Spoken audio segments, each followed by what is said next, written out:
Hello guys, this is Abhishek Negi. Welcome to my channel Negi physical education and fitness. इस video में हम बात करेंगे मेटाबॉलिज्म टॉपिक के ऊपर। तो चलिए शुरू करते हैं।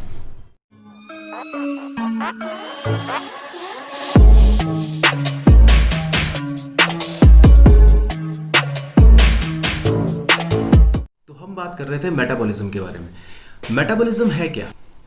मेटाबॉलिज्म केमिकल रिएक्शन का एक ऐसा प्रोसेस है आपकी बॉडी के अंदर जिसमें आपकी बॉडी जो भी आप खाना खाते हैं उस खाने को आपकी बॉडी एनर्जी में कन्वर्ट करती है। मींस आपके खाने में जो भी कैलोरी प्रेजेंट है वो कैलोरी ऑक्सीजन के साथ मिलकर बर्न होती है और बर्न होने के बाद एनर्जी रिलीज करती है, एनर्जी लिबरेट करती है। इवन मेटाबॉलिज्म प्रोसेस से हम जो भी आपके बॉडी में नाइट्रोजनस वेस्ट है वो एलिमिनेट होता है।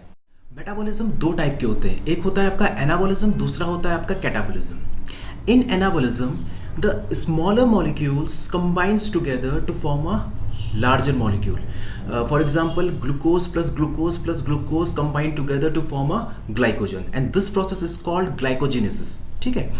Now what happens? It requires energy, means it synthesizes energy. Okay, and if we talk about catabolism, here the larger molecules break down into smaller molecules. For example, glycogen was a larger molecule. It break down into glucose plus glucose to provide energy.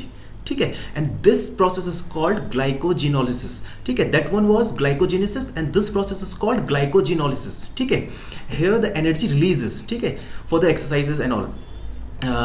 अगर हम physical exercise की बात करें तो यहाँ पे आपका anabolism और कैटाबॉलिज्म दोनों प्रोसेस होते हैं। जब आप एक्सरसाइज करते हैं तो आपकी बॉडी ग्लाइकोजन को ब्रेक डाउन करती है ग्लूकोज में to provide you immediate energy. ठीक है, तो वो क्या प्रोसेस हो गया, वहाँ पे ब्रेक डाउन हो रहा है, तो कैटाबॉलिज्म है।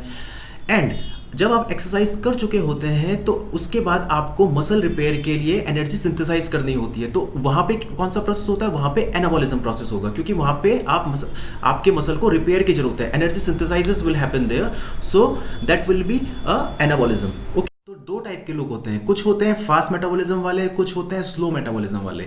ठीक है, तो जो लोग खाना बहुत खाते हैं लेकिन उनका वेट गेन नहीं हो पाता है वो लोग फास्ट मेटाबॉलिज्म वाले होते हैं, और जो लोग खाना कम खाते हैं, इवन फास्टिंग भी करते हैं और उनका वेट कम नहीं हो पाता है, तो वो स्लो मेटाबॉलिज्म के कैटेगरी में आते हैं। So a fast metabolism is quite good if we compare it to slow metabolism, because slow metabolism is a matter of concern, I would say. तो पहले बात कर लेते हैं फास्ट मेटाबॉलिज्म वाले लोगों की। आपकी जो कैलोरी बर्न हो रही है वो बहुत हाई रेट में बर्न हो रही है, मतलब आप जो भी खाना खा रहे हैं उससे जो आपको कैलोरी मिल रही है वो कैलोरी बहुत जल्दी बर्न हो रही है आपकी बॉडी में। ठीक है, तो उससे आप वेट गेन नहीं कर पा रहे हैं। आप खाना तो ज़्यादा खा रहे हैं लेकिन आप वेट गेन नहीं कर पा रहे हैं। ठीक है, तो आपको करना क्या है, आप वेट गेन कैसे करें? तो इसके लिए सबसे पहले आपको क्या करना पड़ेगा, अपनी कैलोरी को काउंट करना पड़ेगा, कैलोरी कैलकुलेट करना पड़ेगा। अब कैलोरी कैसे कैलकुलेट करते हैं वो मैंने आपको पिछली वीडियो में बता दिया था। अगर आपने वो वीडियो नहीं देखा है या फिर आपको कैलकुलेशन सीखनी है तो आप डिस्क्रिप्शन में जाके उस लिंक पे क्लिक कर सकते हैं और आप अपनी कैलोरीज काउंट कर सकते हैं, निकाल सकते हैं। तो आपको सबसे पहले अपना BMR निकालना है, और BMR निकालने के बाद आप अपनी कैलोरी को, जितना भी आपका BMR निकल के आया है उसमें आप 500 से 1000 कैलोरी को ऐड कर दीजिए। तो यहाँ पे आपने क्या किया, आपने अपनी कैलोरी को थोड़ा बढ़ा दिया और अपनी एक्टिविटी लेवल को, जो भी आप एक्टिविटी लेवल कर रहे हो, एक्सरसाइज कर रहे हो, उसको उस एक्टिविटी लेवल को आपको थोड़ा कम करना है। तो दो चीज़ आपको करनी है, सबसे पहले अपनी कैलोरी अमाउंट बढ़ा दो, कैलोरी को आप इंक्रीज कर दो और अपनी एक्टिविटी लेवल को थोड़ा कम कर दो। मान लीजिए आप हफ्ते में 6 दिन एक्सरसाइज करते हैं तो आप उसे 4 दिन कर दीजिए। अगर आप 4 दिन एक्सरसाइज करते हैं तो उसे आप 3 दिन कर दीजिए। तो आपको अपनी एक्टिविटी लेवल को थोड़ा कम करना है। ठीक है, और अपने कैलोरी इंटेक को बढ़ा दिया है। तो आपको एक्टिविटी लेवल बिल्कुल बंद नहीं करना है, आपको एक्सरसाइज छोड़नी नहीं है, क्योंकि आप एक्सरसाइज ही छोड़ दोगे तो आपकी बॉडी ग्रो करना बंद कर देगी। ठीक है, तो आपको अपनी एक्सरसाइज छोड़नी नहीं है, आपको अपनी एक्सरसाइज का लेवल थोड़ा कम कर देना है और अपनी कैलोरीज इनटेक को आप बढ़ा दीजिए। जो BMR आपका निकल के आया है उसमें आप 500 से 1000 कैलोरी ऐड कर दीजिए। ठीक है, दूसरी चीज आपको क्या करना है, आप अपने 3 मील तो आप अपने पूरे दिन भर में लेते ही हैं, ब्रेकफास्ट, लंच और डिनर, एंड आई होप कि उसमें आप अपने हेल्दी मैक्रोन्यूट्रिएंट्स को इन्वॉल्व करते हैं। तो इन मील्स के बीच में आप कुछ स्नैक्स को भी इनपुट कर सकते हैं। स्नैक्स में आप वो सब चीज़ें लीजिए जो न्यूट्रिएंट डेंस फूड में आते हैं, जैसे आपका आलमंड हो गया, आपका पीनट हो गया, पीनट बटर हो गया, आलमंड बटर हो गया, या फिर मिल्क हो गया, चीज़ हो गया। ये सारी चीज़ें आप इंक्लूड कर सकते हैं अपने स्नैक्स में इन बिटवीन द मील्स। ठीक है, तो ये आपको करना है। लेकिन कैलोरी बढ़ाने का मतलब ये नहीं है कि आप अनहेल्दी फूड की तरफ चले जाएं, जैसे जंक फूड हो गए, पिज़्ज़ा, बर्गर एंड ऑल्सो। तो वो चीज़ आपको नहीं करनी है, वो अनहेल्दी फूड में आ जाएगा। मैक्रो न्यूट्रिएंट्स को आपको इंक्रीज करना है, अपनी कैलोरी जो आपने इंक्रीज की है उसमें मैक्रोन्यूट्रिएंट्स इंक्लूड करना है आप लोगों को, ठीक है। और कार्डियो एक्टिविटी अगर आप करते हैं पूरे हफ्ते भर में, तो कार्डियो एक्टिविटी को भी आपको उसका लेवल जो है वो डिक्रीज कर देना है।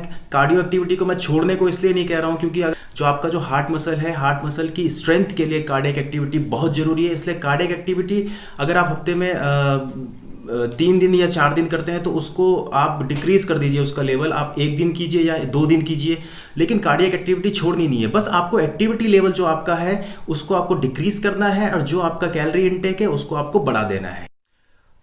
तो अब हम लोग बात कर लेते हैं स्लो मेटाबॉलिज्म वालों के। स्लो मेटाबॉलिज्म वाले वो लोग होते हैं जो खाना अपना कम कर देते हैं या फिर फास्टिंग पीरियड में चले जाते हैं ताकि अपना वेट कम कर सके, लेकिन उनका वेट ही कम नहीं हो पाता है क्योंकि उनका जो कैलोरीज है वो उनकी बॉडी में बहुत स्लो रेट में बर्न हो रही होती है, इसलिए वो अपना वेट कम नहीं कर पाते हैं, ठीक है। तो वो लोग क्या करें, वो लोग अपनी कैलोरीज को जो उनका BMR निकल के आया है उसमें वो अपने कैलोरीज को 500 से 1000 कैलोरीज को डिक्रीज कर दें, मतलब कैलोरी डेफिसिट में चले जाएं और अपनी एक्टिविटी को इंक्रीज कर दें, ठीक है। तो उनको जस्ट ऑपोजिट करना है फास्ट मेटाबॉलिज्म वालों से। वो जो स्लो मेटाबॉलिज्म वाले हैं वो अपनी कैलोरी डेफिसिट में ले जाएं और अपना एक्टिविटी लेवल इंक्रीज कर दें, ठीक है।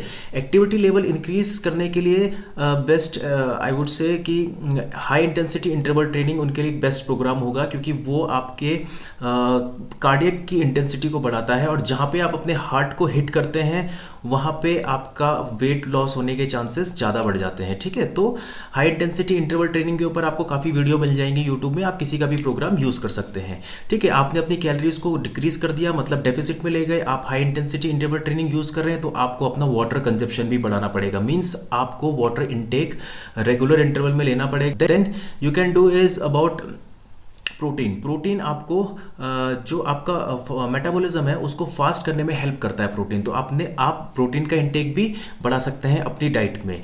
Then you can do is coffee क्या करता है, coffee is the best fat burner I would say. So coffee it is good to start a day with a coffee, black coffee without sugar. तो black coffee अगर आप morning में लेते हैं तो वो आपके डाइजेस्टिव सिस्टम को एक्टिवेट कर देता है। अगर आप वर्कआउट सेशन से पहले कॉफ़ी इनटेक करते हैं तो क्या होता है कि कॉफ़ी आपका through out the workout session आपको एक्टिवेट रखता है, ठीक है। तो कॉफ़ी भी आपके लिए बेस्ट है वेट को लॉस करने के लिए। Then thing I would say is about intermittent fasting.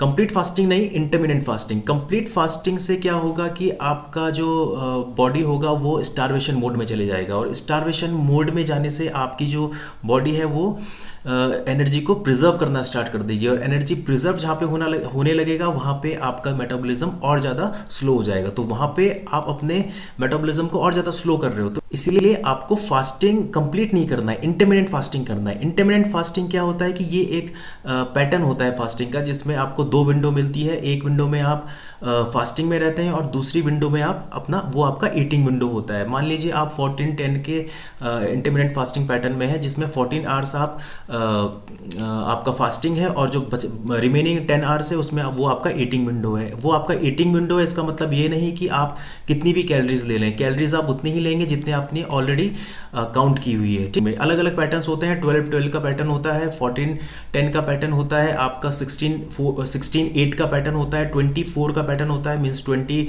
Hours आप फास्टिंग में रहते हैं, 4 आवर में आप अपनी कैलोरी इनटेक करते हैं, ठीक है। तो आप इंटरमिटेंट फास्टिंग भी कर सकते हैं। So this was from my side guys, hope you liked the video. Thanks for watching guys, over and out.